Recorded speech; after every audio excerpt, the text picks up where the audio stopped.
Wait, episode 5 of Wonderful Pretty Cure. And to be honest, nothing really surprised me in this episode that much or got me hyped, but it was still a nice and cute episode anyway. But what's new in this episode is that we get the technically the items for magical items for like Friendly and Wonderful, the Friendly Tact, or how Crunchyroll is calling it, the Friendly Wand. And so basically in this episode, it starts off with Iroha and Komugi having their little walking session that they always have in the morning, and then they meet this little girl and her mother with their new puppy named Pon, who doesn't really like walking that much. So Iroha helps out Pong and her owner with talking about their leash and stuff like that, saying that having your dog on like a leash or something and you like letting you put the leash on them is kind of like them trusting you in all that way. A bond of trust between the owner and the pet. So they kind of showed that a little bit in the first act of the episode. And during this, Aruha talks about more about when she first met Komugi and all that stuff when she was like more littler and and Komugi was just a puppy.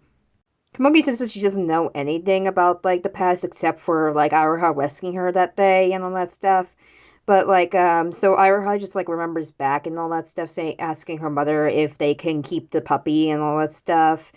And her mother points out that Komugi has a leash on her, saying that she probably already has a family of her own, and they should look for it before they even decide about keeping the puppy, because like all that seems definitely makes a lot of sense. Like if you like are caring for an animal and you don't know where their family is and something like that, it's kind of is tough when you finally find the family and have to let go of the animal that you created a special bond with and all that stuff. So that is really like a good connection to cases with that kind of story where like that happens. So her mom saying that was good, but it also gave me a question. So Komuki has a collar on her. That means like there could be another family that she could actually do have, even though they don't really like actually mention if they do, but they do mention there's a possibility that she has, and being injured made her scared and everything like that. Now, I kind of think that would be like a nice conflict or something like that, knowing about where Komugi actually did came from, what was her like original family and all that stuff.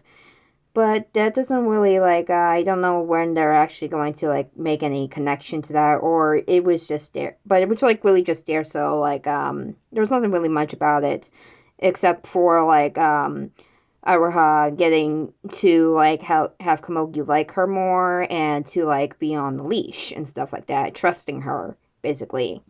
And it was like a little monologue there and all that stuff.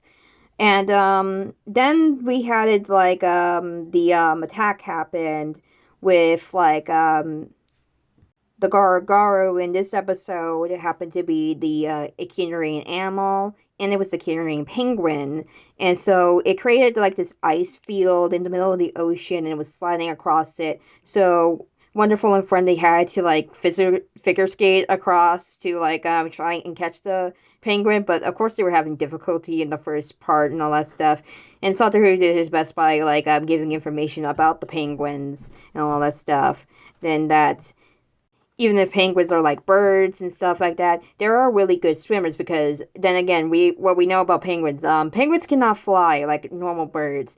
Well, they even though we see them on ice all the time and stuff like that, to hunt and survive and stuff like that, penguins like literally would go underwater to catch fish, and so they have like really strong agility when they're in the water more than being on ice.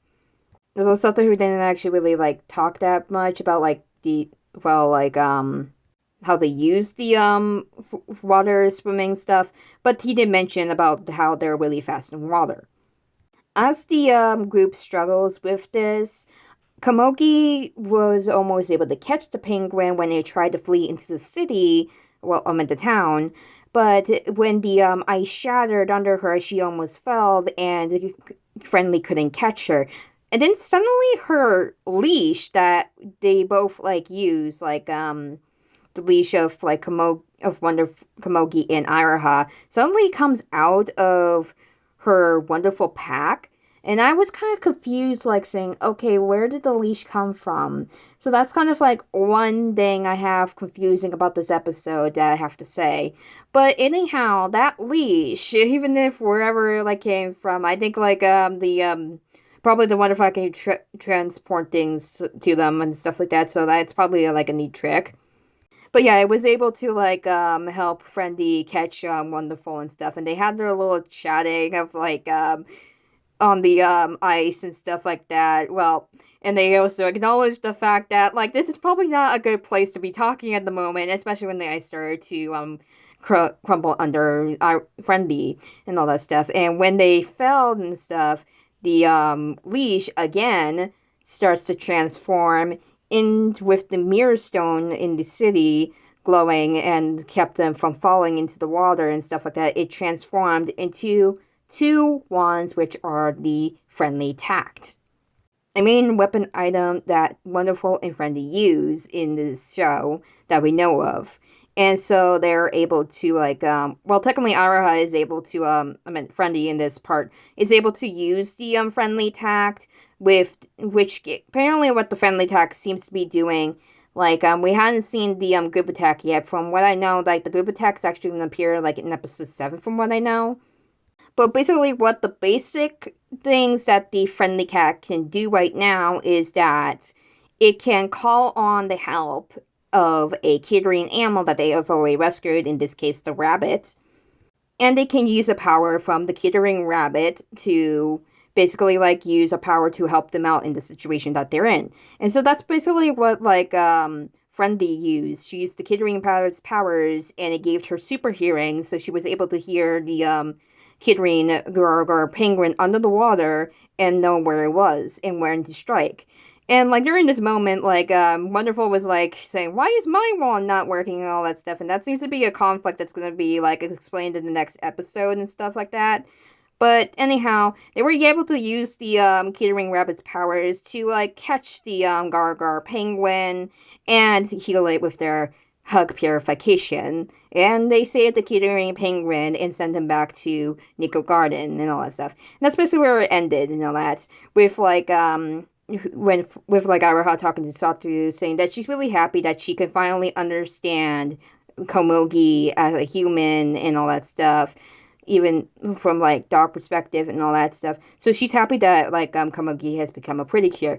Well, we'll see what happens in episode 6, because there seems to be a little tie between about like powers and stuff like that from what we know, with like that, and friendship might be tested in the next episode too.